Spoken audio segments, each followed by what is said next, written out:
അപ്പോൾ നമ്മൾ അവിടുന്ന് തിരിച്ചു പോകാൻ വേണ്ടി നമ്മൾ ഒരുങ്ങി. പക്ഷേ ചിന്നാക്കുട്ടനാണെങ്കിൽ നമ്മുടെ കയ്യിൽ നിന്ന് പോകുന്നില്ല. ചിന്നാക്കുട്ടന് മനസ്സിലായി ഞങ്ങൾ തിരിച്ചു പോവാന്ന്. അതുകൊണ്ട് ചിന്നാക്കുട്ടൻ ഞങ്ങളുടെ കയ്യിൽ പപ്പായുടെ കയ്യിൽ നിന്ന് മാറത്തില്ലായിരുന്നു. അപ്പോൾ ഞങ്ങൾ ചിന്നാക്കുട്ടനെ നൈസായിട്ട് പുറകോട്ട് മാറ്റി. അവർക്ക് ഒരു കഞ്ഞിയും കറിയും കളിക്കുന്ന സ്ഥലമുണ്ടേ, നല്ല തണലൊക്കെ ഉള്ള സ്ഥലമാണ്. പപ്പാനും കുട്ടികളും അങ്ങോട്ട് പോയി കളിക്കാനാണെന്ന് പറഞ്ഞ് പോയപ്പോൾ ദേ അവിടെ നമ്മുടെ പൂപ്പിയെ കിട്ടിയിട്ടുണ്ട്. പൂപ്പി അല്ലാണ്ട് വേറെന്നാപ്പാ കുക്കി, നമ്മുടെ കുക്കിമോനെ കിട്ടിയിട്ടുണ്ട്.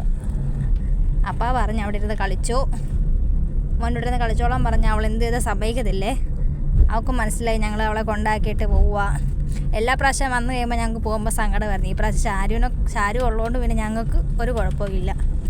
അവൾ ഷാരുവിൻ്റെ കയ്യിരുന്ന് ഇങ്ങനെ ഷാരു ഓരോന്നൊക്കെ പറയുക, കഞ്ഞിക്കരയും കളിക്കാം. ചിന്നക്കുട്ടനെ നോക്കിയിരിക്കുവാണേ. സങ്കടമൊക്കെ ഉണ്ടെന്നാലും അവിടെ അമ്മയുള്ളതുകൊണ്ട് തന്നെ അവൾക്ക് എന്നാ കുഴപ്പമല്ലേ.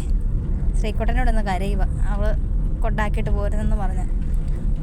ഇവനെ ഉണ്ടല്ലോ, ഇവനെ ഞങ്ങൾ കുഞ്ഞിലെ ഇവിടെ കൊണ്ട് കൊടുത്തതാണ്. ഈ കൂക്കിനെ പട്ടീനെ ഞങ്ങൾ കൊണ്ട് കൊടുത്ത അവനെ. പിന്നെ ഷാരു നൈസായിട്ട് അവളെ മാറ്റി. മോമ്പിയാണ് കാറിൻ്റെ കീ കൈ വെച്ചിട്ട് അവിടെ ഇരുന്ന് വട്ടം നാരങ്ങ കളിക്കുക, പോട്ടൻ.